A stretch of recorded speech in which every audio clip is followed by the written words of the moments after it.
Labą dieną, Gediminai, sveikinam su pergalė, rezultatas 17-8 prieš Šiaulių Baltreks regbio komandą. Sakykit, kaip nuotaikos po šitos pergalės? Visų pirma, dėkui sveikinimas, nuotaikos tai aišku, teigiamas, geros, pakilėtos. Tai rezultatas yra, tikslas pasiektas. Gal sakyčiau, mažoji tikslo dalis, pirmoji tikslo dalis, galbūt taip. Tai visų pirma, tai norėčiau padėkoti visiems komandos nariams.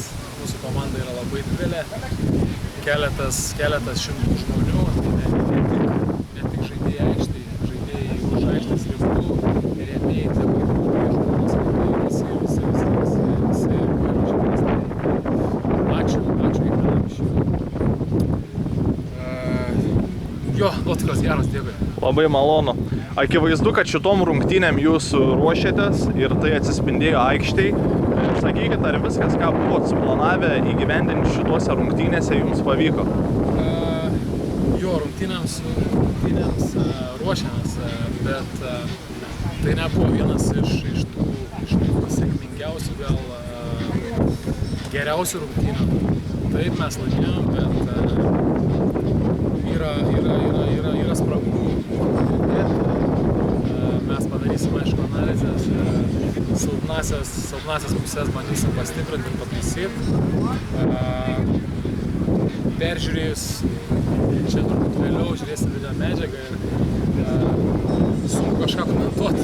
Pačiam būnant aikštėje, bet jaučiu taip, kad mes kontroliavom daugiau kamuolį, bet klaidų buvo.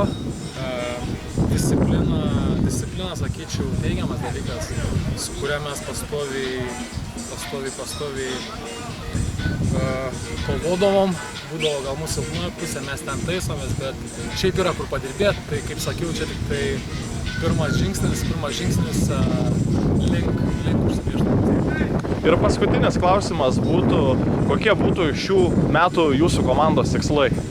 Komandos tikslai, tai vienareikšmiškai mes norim susigrąžinti savo pozicijas, ilgametės pozicijas, kas realiai tikiu ir žinau, kad tai mums priklauso. Kaip bus toliau, laikas aišku parodys, čia priklauso nuo daugelio dalykų, nuo kiekvieno, kaip sakiau, klubo šeimos nario. Tai žiūrėsim, stengsimės, dirbsime tą linkmę. Linkiu jums pasiekti visų tikslų ir dar sužaisti ne vienerias gražias rungtynes savo karjerai. Dėkui. Viso.